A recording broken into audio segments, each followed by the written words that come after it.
अच्छा जी, फिफ्थ पांचवा पॉइंट है, फिफ्थ पॉइंट है वो ये है कि क्लासिकल एनालिसिस जो है वो रैशनल एक्सपेक्टेशन पे बेस करती है। और न्यू क्लासिकल कहते हैं जब रैशनल एक्सपेक्टेशन होगी तो इकॉनमी क्या होगी, इकॉनमी फुल एम्प्लॉयमेंट पे होगी, नेचुरल रेट ऑफ एम्प्लॉयमेंट पे होगी, ठीक है। लेकिन यहाँ पर कीन्स कहता है कि बात इस तरह है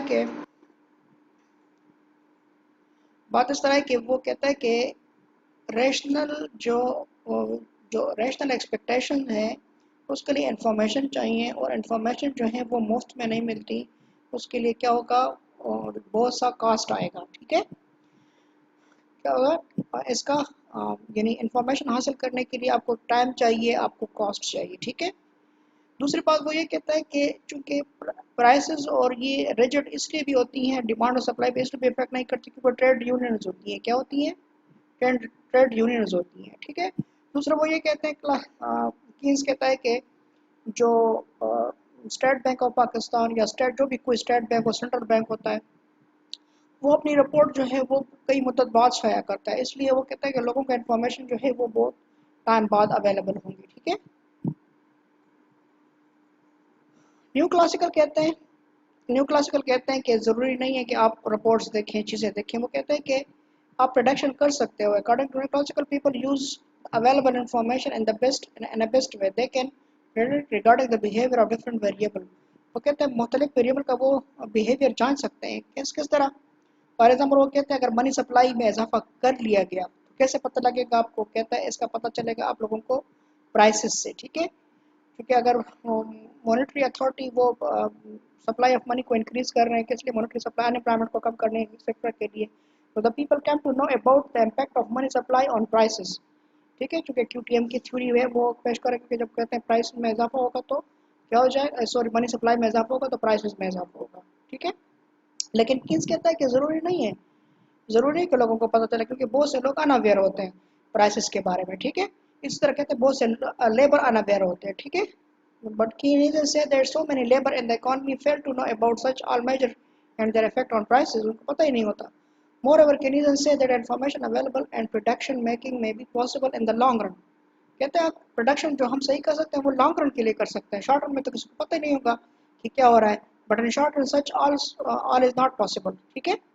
इस तरह वो आगे कहता है कि अगर कोई इन्वेस्टमेंट कर रहा है, प्राइवेट इन्वेस्टमेंट हो रही है और वो इन्वेस्टमेंट इरेशनल इंफॉर्मेशन पे कर रहा है, ठीक है ना। Keynesians say that change in investment may be may investment by private sector may lead to create instability as their expectation may be irrational। हो सकती है प्राइवेट इन्वेस्टमेंट हो रही है और वो इरेशनल बेस पे कर रहा हो तो वो इंस्टेबिलिटी आएगी इकोनॉमी में, ठीक है। इसलिए वो कहता है कि क्या होना चाहिए, वो क्लासिकल जो है वो बात कर रहे हैं, इसको केनीजन बात कर रहे हैं, किसकी बात कर रहे हैं, एडॉप्टर एक्सपेक्टेशन की बात कर रहे हैं। इसलिए वो कहते हैं मॉनेटरी और फिस्कल पॉलिसी जो है, फिस्कल पॉलिसी के वो एडवोकेट करते हैं। आगे क्लासिकल की ये पहले भी हम डिस्कस कर चुके हैं। क्लासिकल कहते हैं कि वेजेस जो हैं वो फ्लेक्सिबल हैं, ठीक है। वेजेस क्या है, फ्लेक्सिबल है। और कीन्स कहता है कि नहीं जी वो फ्लेक्सिबल नहीं है, डाउनवर्ड, ठीक है। Classical and new classical are of the opinion that because of flexibility of wages the demand for labor and supply of labor will be equalized in the labor market। तो कहते हैं flexible है इसलिए वे equality आ सकती है और full employment होगी। On the other hand Keynes think that money wages are as downward, ठीक है। सो whenever aggregate demand fall the demand for labor decreases। वो कहता है जब भी एग्रीगेट डिमांड फॉल करेगा, ठीक है, तो एग्रीगेट वो क्या हो जाएगा, लेबर की डिमांड कम हो जाएगी। In such situation people accept unemployment, ठीक है। चूंकि जब एग्रीगेट डिमांड कम हो जाएगी तो लोग बेरोजगार हो जाएंगे, जब लोग बेरोजगार हो जाएंगे तो चूंकि उनकी वेज कट कम हो जाएंगे तो वो कहते हैं कि वो अनएम्प्लॉयमेंट एक्सेप्ट करेंगे, लेकिन वेज कट आप एक्सेप्ट नहीं करेंगे। जिसमें ड्यू टू वेज कॉन्ट्रैक्ट्स, क्योंकि वो कहता है क्या होती है, वेज कॉन्ट्रैक्ट्स होती हैं बिटवीन एम्प्लॉय एंड एम्प्लॉइज, ठीक है। वो कहता है क्योंकि क्यों होता है, वेज कॉन्ट्रैक्ट्स होती है। क्लासिकल कहते हैं, क्लासिकल कि भाई इस तरह बात है कि अगर अनएम्प्लॉयमेंट है तो ये रेशनल बात है कि वो कट एक्सेप्ट कर लें, कट एक्सेप्ट कर लें। On the other hand the new classical admit the existence of wage agreement, वो कर रहे हैं, लेकिन वो कह रहे हैं but they are not rigid. वो कहते हैं ये रिजिड नहीं है, ठीक है। If due to some agreement the wages have been set at some higher level, कहता है अगर वेजेस बाकी ज़्यादा हैं तो फिर कहता है इनको काम ज़्यादा करना चाहिए लेबर को, और बेनिफिट्स नहीं मांगने चाहिए। ठीक है, तो वो कहता है या वेज कट एक्सेप्ट कर ले, इसलिए वो क्या हो जाएगा, अनएम्प्लॉयमेंट ख़त्म हो जाएगी आज।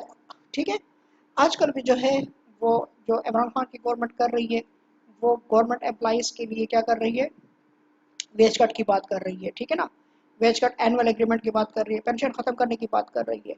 ठीक है, वो ड्यू क्यों, क्योंकि वो एक्स्ट्रा बर्डन है। ठीक है, वो एक्स्ट्रा बर्डन है इकॉनमी पे, इसलिए वो क्या कर रहे हैं, वो कह रहे हैं कि भाई वेज कट होनी चाहिए। ठीक है, अच्छा जी, नेक्स्ट जो हम पढ़ेंगे वो है कीन्स इफेक्ट।